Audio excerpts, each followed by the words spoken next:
Hello students, a very warm good morning to all of you. It's Amita ma'am here with today's lecture. Students, बेटा हम chapter number 6 को start करेंगे जिसमें आज हम kho kho game को डिस्कस करेंगे। अगर हम खो खो की बात करें तो सबसे पहले हमने इस गेम में क्या क्या डिस्कस करना है, history, rules, definitions, diagram and its fundamental skills. फिर उसमें आपका डेफिनेशंस भी रहेंगी। ये 5 चीज़ें हम इस गेम के अंदर डिस्कस करेंगे। अगर हम हिस्ट्री की बात करें तो जैसे हमें पता है डिफरेंट गेम्स जो होती हैं वो डिफरेंट कंट्रीज़ से स्टार्ट हुई हैं, इनका ओरिजिन डिफरेंट कंट्रीज़ में है। तो वैसे ही जो हमारी खो खो गेम है वो कहाँ से स्टार्ट हुई है, हमारी इंडिया से, क्योंकि ये इंडियन गेम है। ये कहाँ से ओरिजिन हुआ है इसका, महाराष्ट्र से ये ओरिजिनेट हुई है।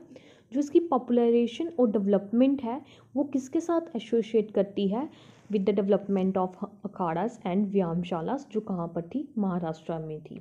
इसलिए हम ये बोल सकते हैं जो पॉपुलराइजेशन थी और डेवलपमेंट थी इस गेम की वो किससे रिलेट कर रही थी, अखाड़ास और व्यायामशालास से। देन अगर हम इसकी पॉपुलैरिटी की बात करें या मॉडर्न फॉर्म में इसको किसने कन्वर्ट किया है, तो जो मॉडर्न फॉर्म थी इस गेम की वो किसने गिवन किया था, हनुमान व्यायाम प्रचारक मंडल, जो कहाँ पर था, बड़ौदा में। और सेकेंड वन इज़ अखिल महाराष्ट्र शारीरिक शिक्षण मंडल, जो कब फॉर्म्ड हुआ था, इन द ईयर 1928 में। ये दोनों मंडल्स थे, इन्होंने क्या किया था, इस गेम को मॉडर्न फॉर्म में कन्वर्ट किया था। इसके बाद में इन दोनों मंडल्स की वजह से क्या हुआ था, अ लॉट ऑफ डेवलपमेंट हुई थी और पॉपुलराइजेशन हुई थी खो खो गेम की। क्योंकि बेसिकली ये जो मंडल्स थे ये क्या करते थे, डेवलपमेंट करते थे खो खो गेम्स की, जो पहले कहाँ पर खेली जाती थी, अखाड़ास या फिर व्यायामशालास में। देन जो डेक्कन जिम खाना, एक डेक्कन जिम खाना था, उसकी कॉन्फ्रेंस कहाँ पर अरेंज हुई थी, पुणे में। और वो कॉन्फ्रेंस क्यों अरेंज हुई थी, क्योंकि हमने क्या करने थे, खो खो के रूल्स को फ्रेम करना था। पहले जो खो खो गेम थी वो ऑर्डिनरी लेवल पे खेली जाती थी, इसको हमने रूल्स के साथ खेलने के लिए एक कॉन्फ्रेंस बिठाई जो कहाँ पर बैठी थी, पुणे में। और जिसमें क्या हुआ था, हमारी खो खो गेम्स के रूल फ्रेम्ड हुए थे।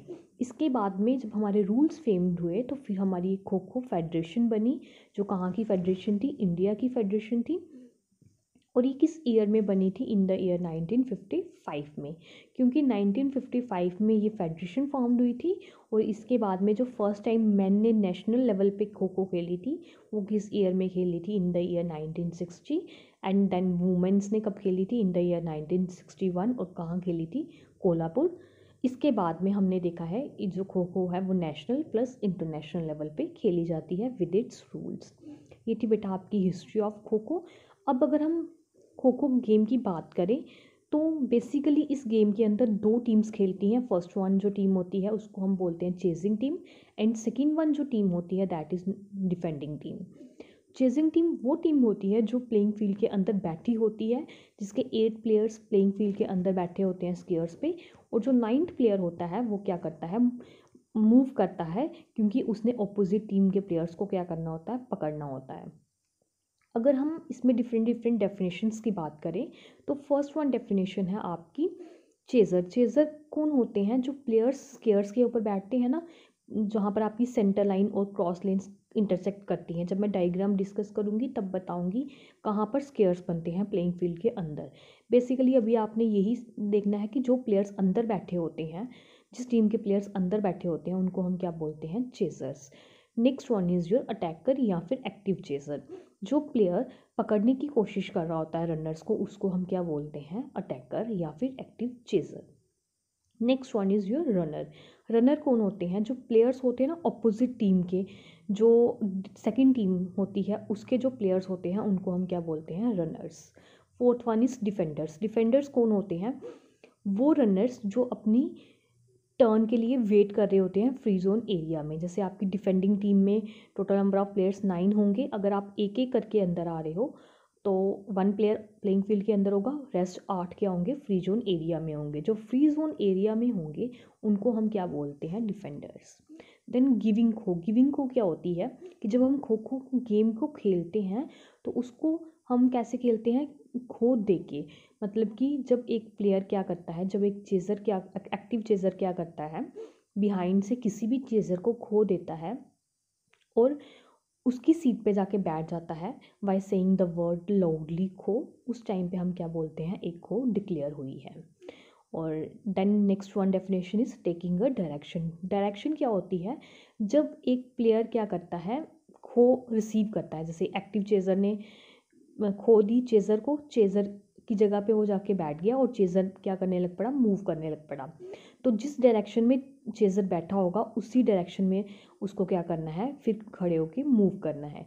मतलब कि जिस डायरेक्शन में आपको खो मिलती है आपने उसी डायरेक्शन में अटैक करना होता है डिफरेंट प्लेयर्स को, जिसको हम क्या बोलते हैं, रनर, उसको हम क्या बोलते हैं, taking a direction. Next one is reaching a free zone. Reaching a free zone क्या होता है, जब एक प्लेयर खेलते खेलते उसकी फुट की कंसंट्रेशन लूज हो जाती है और वो क्या करता है, आप ये बोल सकते हो फ्री जोन एरिया को या प्लेइंग फील्ड की लाइन को क्रॉस कर देता है, जिसको आप एंड लाइन बोलते हो, उस टाइम पे हम क्या बोलते हैं, एक प्लेयर फ्री जोन एरिया में रीच कर गया है। Next one is your late kho. अब लेट खो क्या होती है, जब हम क्या करते हैं, खो को डिले करते हैं। समटाइम हम क्या करते हैं, जो एक्टिव चेजर है वो अदर प्लेयर्स को खो नहीं देता, वो डिले करता है खो देने में, उसको हम क्या डिफाइन करते हैं, एज अ लेट खो। नेक्स्ट वन इज फेक खो। फेक खो क्या होती है, हम प्रिटेंड करते हैं कि हम खो दे रहे हैं बट एक्चुअली में हम खो नहीं देते हैं। समटाइम हम क्या करते हैं, डॉट करते हैं, दैट मीन्स कि हम पजल करते हैं रनर को, उसको ऐसा लगता है कि ये खो दे देगा बट हम एक्चुअली में खो नहीं देते, उसको हम क्या बोलते हैं, एज अ फेक खो। Next one is your out of the field. Out of the field क्या होता है, जब एक डिफेंडर की फुट की कंसंट्रेशन लूज हो जाती है और वो खेलते खेलते फील्ड से बाहर हो जाता है, तो उस टाइम पे हम उसको क्या कंसीडर करते हैं, as a out of field. अब इसके बाद में बेटा ये थी आपकी डिफरेंट डिफरेंट डेफिनेशंस। इसके बाद में हम फंडामेंटल स्किल्स पढ़ेंगे खो खो के। अगर हम फंडामेंटल स्किल्स की बात करें तो जैसे मैंने आपको बताया 2 टीम्स होती है, first one is your chasing team and second one is your defending team. तो चेजिंग टीम में क्या क्या स्किल्स लगते हैं, क्या क्या वर्क करती है chasing team. First one is your giving खो, वो खो देती है। फिर चेजिंग टीम ही क्या करती है, डायरेक्शन लेती है, क्योंकि चेजिंग टीम ने क्या करना होता है, वो एंटी क्लॉकवाइज और क्लॉकवाइज बैठे होते हैं और उसी डायरेक्शन में उन्होंने मूव करना होता है। फिर चेजिंग टीम के पास क्या होती है, कैपेबिलिटी होती है कि वो सडनली क्या कर सकती है, चेंज कर सकती है। दैट मीन्स कि मूव एंटी क्लॉकवाइज भी मूव कर सकती है और क्लॉकवाइज भी मूव कर सकती है। दैन टैपिंग भी वो कर सकती है, टर्निंग राउंड द पोस्ट की तरफ मूव भी वो कर सकती है। लेट खो भी चेजिंग टीम देती है, फेक खो भी चेजिंग टीम देती है। ट्रैपिंग जैसे किसी को पजल करना वो भी कौन करती है, चेजिंग टीम के प्लेयर्स। एंड डिविंग, डिविंग क्या होता है, एक्चुअली में हम खो नहीं देते हैं बट हम प्रिटेंड करते हैं, दैट मीन्स कि हम क्या कर रहे हैं, डिविंग कर रहे हैं। अब जो सेकंड टीम होती है दैट मीन्स की डिफेंडिंग टीम या फिर रनिंग स्किल्स जो सेकंड टीम लगाती है, उसको क्या करना होता है, एक तो उसको दौड़ना होता है, रनिंग करनी होती है, उसको पोजीशनिंग ऑन द कोर्ट की तरफ ही क्या करना है, उसको पोजीशन करना है। वाइड ट्रैपिंग, उसको क्या करना है कि अगर उसको ऑपोजिट टीम का प्लेयर पजल कर रहा है तो उसको पजल नहीं होना, मीन्स कि अवॉइड करना है ट्रैपिंग को। फिर टेम्पटिंग चेजर टू एग्जॉस्ट, उसको क्या करना है, टेम्प्ट करना है चेजर को कि चेजर उसको क्या ना करे, एग्जॉस्ट नहीं करे, मतलब कि ज़्यादा देर तक उसको थकाए नहीं। देन डॉडिंग, डॉडिंग क्या होता है कि जो रनर होता है वो फ्रंट साइड से भी डॉट कर सकता है, पजल कर सकता है, बैक साइड से भी कर सकता है और राउंड द पोस्ट से भी क्या कर सकता है, डॉट कर सकता है। तो ये डिफरेंट डिफरेंट स्किल्स लगाते हैं आपकी different different teams, chasing team as well as defending team. तो बेटा अब इसमें डायग्राम प्लस आपके रूल्स रह गए हैं जो मैं कल के लेक्चर में कंप्लीट कर दूंगी, फिर आपकी खो खो गेम भी कंप्लीट हो गई है। कुछ स्टूडेंट्स ने मुझे बोला था कि मैम हमने खो खो नहीं पढ़ी है, बट अभी आपके एग्ज़ाम ट्यूसडे को है, उससे पहले आपकी ये टॉपिक कवर हो जाएगा। Thank you, have a nice day.